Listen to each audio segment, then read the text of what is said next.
Selamat siang pemirsa, kembali lagi dengan saya Putri Ripani dalam Kilas Siang. Pemirsa, pemanasan global saat ini menjadi perbincangan hangat yang dibicarakan oleh dunia. Tidak luput dari Indonesia, kekayaan alam Indonesia tentunya mendapatkan dampak yang signifikan akibat pemanasan global. Pemanasan global yang terjadi di Indonesia dapat mempengaruhi ekosistem makhluk hidup di Indonesia. Terlebih lagi, Indonesia merupakan negara maritim sehingga terdapat berbagai sumber daya alam baik di laut maupun yang ada di darat. Pemanasan global tersebut mengakibatkan punahnya berbagai jenis flora dan fauna yang ada di Indonesia. Selain itu, pemanasan global mengakibatkan kenaikan suhu global sehingga siklus air dan kelembapan udara menjadi terganggu. Baik pemirsa, saat ini saya telah bersama dengan seorang mahasiswa. Kak, boleh perkenalkan nama dan umurnya? Nama saya Novalija, 21 tahun. Baik Kak, menurut Kakak saya mau bertanya nih, bagaimana pendapat Kak Nova tentang pemanasan global yang terjadi di Indonesia? Menurut saya, pemanasan global dapat kita lihat sekarang ini sangat konkret terjadi karena beberapa cuaca ekstrim yang kadang hujan, kadang juga panas yang menyebabkan banjir dan juga kebakaran seperti misalnya kebakaran di Pulau Kalimantan, juga kebanyakan juga di Pulau Sumatera. Oke, baik.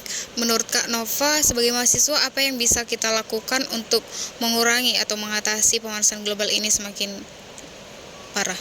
Menurut saya sendiri, kalau untuk sebagai seorang mahasiswa itu perlu dari kesadaran diri kita sendiri. Jadi untuk mengurangi pemanasan global perlu hal sederhana dari diri sendiri, misalnya jangan membuang sampah sembarangan, tidak membakar sampah, menggunakan kendaraan umum, dan juga dalam kampus juga bisa kita mengikuti aksi nyata, misalnya penanaman hutan kembali, dan juga mengikuti seminar-seminar yang banyak membahas tentang pemanasan global itu sendiri.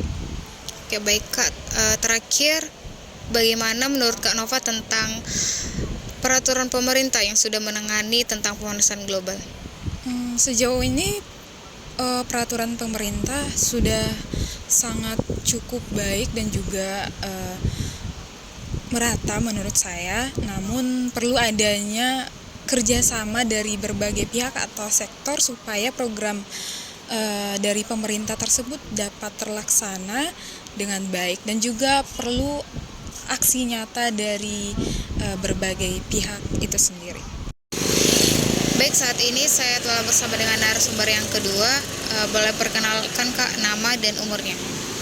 Perkenalkan, saya Ona Pensibodo Menalu, umur 20 tahun. Baik, Kak Ona, menurut Kak Ona apa sih yang menjadi penyebab utama terjadinya pemanasan global? Penyebabnya itu adalah aktivitas manusia itu sendiri, seperti pembakaran fosil, pembakaran sampah-sampah, dan juga polusi kendaraan dan menggunakan produk yang tidak ramah lingkungan. Lalu menurut Kak Ona, apa yang bisa kita lakukan sebagai mahasiswa untuk mengurangi dampak pemanasan global itu sendiri?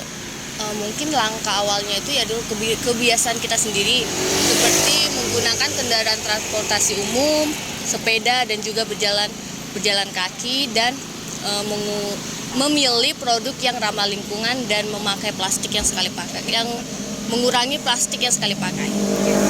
Terakhir, menurut Kak Ona, apakah kita bisa mengurangi dampak pemanasan global ini dalam waktu dekat? Menurut saya bisa, asalkan masyarakat ini kompak dan bekerja sama untuk mengikuti program pemerintah itu sendiri.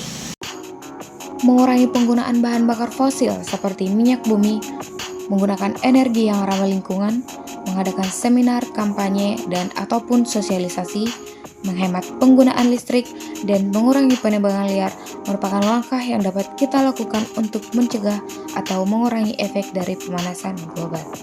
Pemirsa, dengan kesatuan dan kesadaran kita masih bisa memperbaiki dunia kita. Mari tetap bersama menjaga lingkungan kita dan tetap menjaga kesehatan. Demikian Kilas Siang pada hari ini. Saya Putri Ripani pamit undur diri. Sekian dan sampai jumpa.